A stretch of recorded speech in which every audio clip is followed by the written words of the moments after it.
Hi everybody, it is Heather Cox, your roving reporter, and I am here at Elkins Pointe Middle School. I have one of our Vanguard members, Jennifer Evans, here with me today.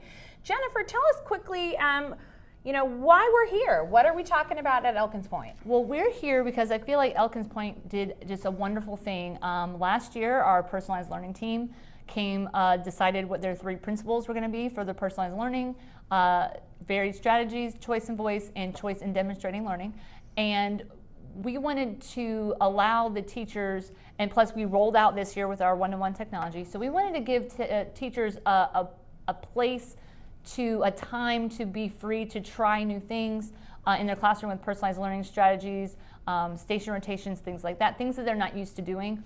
And so we came up with Workshop Wednesday, which is a day to try new things, and it's a TEKS-free day, so you don't have to worry about getting a poor evaluation if you tried something new and it didn't really work out the way you wanted it to. And it's really come a long way, and we've pushed it out even more than we started off with, and the teachers have really responded well to it. That's fantastic. So we are going to talk to a small handful of teachers and one of the assistant principals here at Elkins Pointe, and I hope you enjoy. And if you have any questions, I'm sure that you could happily reach out to Jennifer here, and she could give you some more information. Hi everybody, we are here with another teacher at Elkins Pointe Middle School. I'll let you introduce yourself. My name is Sabrina Bickham. This is my 12th year with Fulton County, and actually all 12 years have been at Elkins Pointe Middle School. This year I'm teaching 6th grade science. I'm the special education team teacher, but then I also have a small group class. Wonderful. I love team teaching. That's something that I did when I was in the classroom. Now, we're here because we are talking about some of the different station rotations that have been going on at Elkins Pointe. Tell us how you guys set that up in your science classroom. Well, we first start with whatever our big topic or content is going to be, and then try to choose activities that are very personalized for the kids and students who may be able to read very well, all the way down to students who need a lot of support and help. Okay. And do you guys do the same thing? Do you do it every day? Do you do the same thing when you do it? How does that work?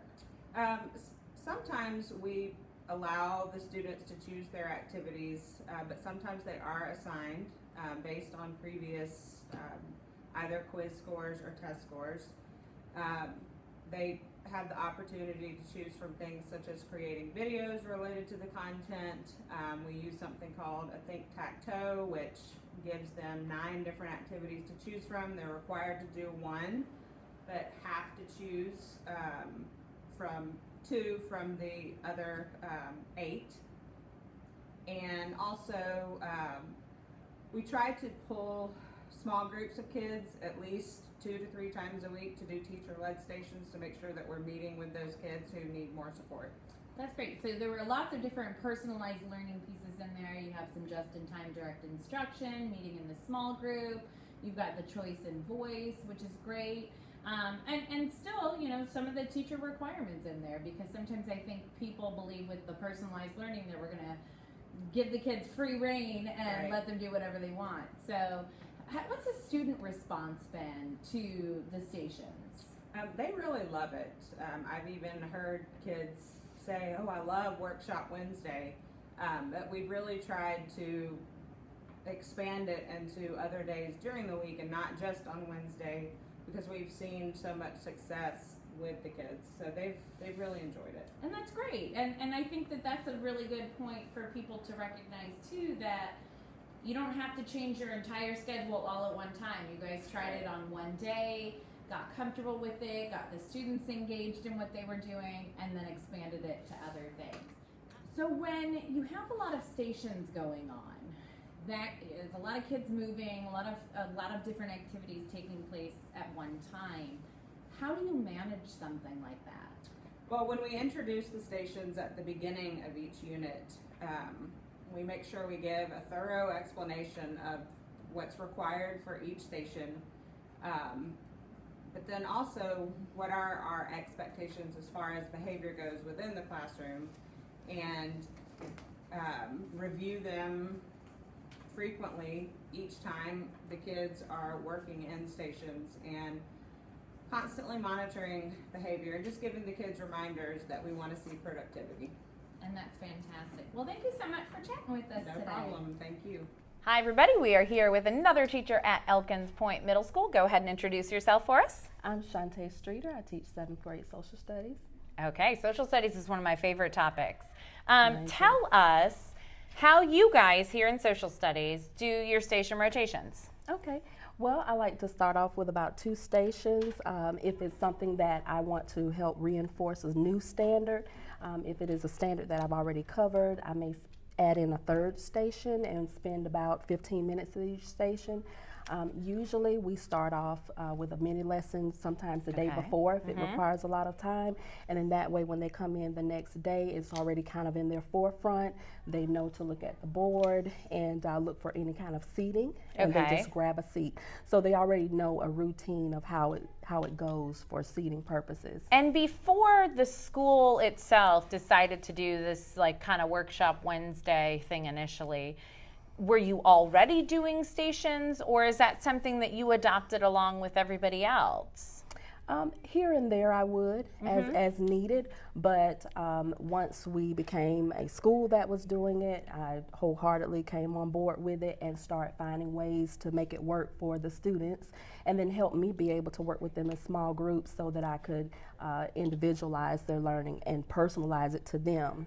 You know, maybe they need an additional scaffold or something. So that was just what I was looking to do. I love that you said that piece of it, that you still get that time with the students, because that's so important. You know, we have personalized learning and they're doing this thing and that thing and they have this tech, and sometimes we feel like we lose that relationship, but it's still there because it's so important. So what is your typical like setup in the room? How do you have things set up for kids to come in and do those stations? It varies. It depends on what we're doing. Sometimes I may have, for example, if I'm introducing a standard, I can still do that by maybe having one side of the room remediating over a quiz or a test with an item analysis. They actually have the standard in front of them, so they can kind of go through, look through their notes, see where their questions were, write down a statement about what they had incorrect and correct it with friends in a group. While on the other side of the classroom, they're working with me in a smaller group. I'm giving them the presentation. I'm letting some of them jump in and share. They're telling me what they should be writing down for notes. So I'm hearing where the cross-ups are, if there's any misconceptions, and I get to do that on a smaller level and then make the correction right then and there. It's really good, and what I find is that the students are then more confident once they finish from that station.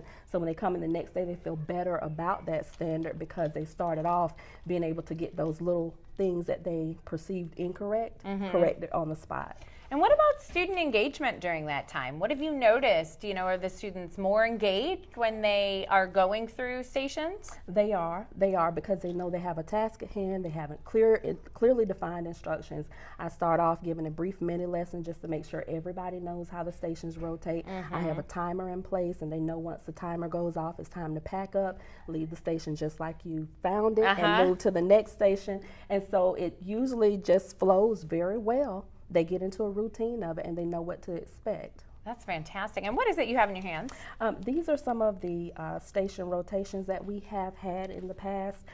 This particular one, this allows them to use their creativity and design a plate that shows symbols that are related to how people work, live, and travel in Southwest Asia. So in order to do that, they have to have paid attention to the lesson to know that they live in deserts and in the cities, think about why, then draw those symbols. So it allows them to connect and create. And so when they arrive to the station, there are clear instructions that are posted throughout the station at one end to the next and also in the middle. That would be an example of something that we would do. And then in another station, it may be an interactive notebook where they're going to follow a presentation and take notes, but they're doing it in a way that allows them to create what are called fact cookies in their interactive notebook. So it appeals to that creativity side, but allows them to be able to talk talk with friends, to bounce ideas off of one another, but it gives them just enough guidance that they're still sticking to what I'm asking them to do and think about that standard. And I love that there are both tech and non-tech options for them. Because that's, again, something I think people get confused about with personalized learning. They think that means everything is tech and they're all only working, you know, on those kinds of things. So I like that you have both aspects still included in your instruction. Right, because I have had video stations where one particular group, all they do, they watch videos and they record Cornell notes on it, and then they are to report back in a summary statement. So when we come back together as a class at the end of the day or the next day to start the class, they're able to report their summary notes from that the video and what they watched. I have them to pay attention to the images. What did you think when you were watching the images? And then they record those. So yeah, so we have the video and then things that are non-tech as well. I try to appeal to all the modalities.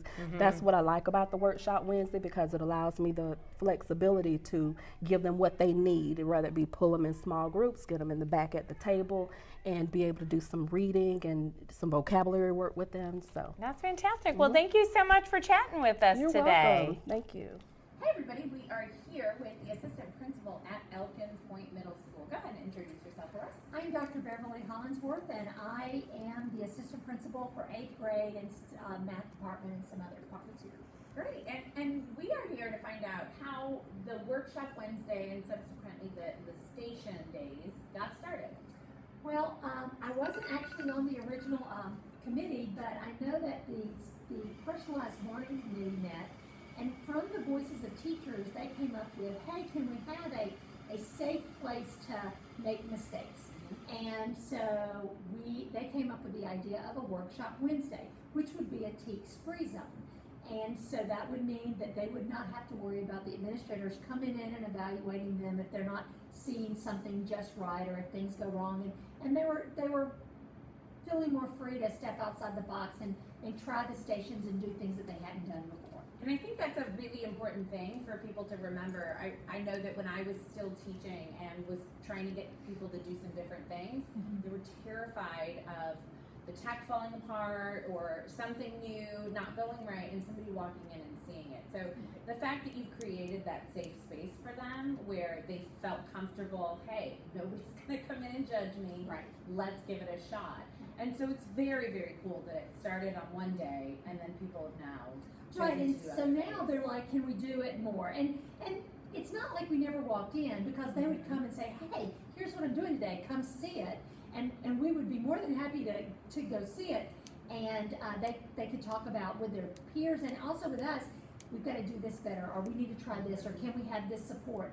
Because that's what it's all about, because we're there to support them. And so, yeah, it's great. So now we've moved outside of Workshop Wednesday so that obviously it can't be every day a no TEKS zone, but it is, you know, the teachers are encouraged to do this on a regular basis all the time, because that's what personalized learning is about. I think that's just fabulous. It's a great way to model that. I hope that other schools maybe consider taking on that idea. Thank you so Exactly. much for talking to us today. You're welcome. Thank you.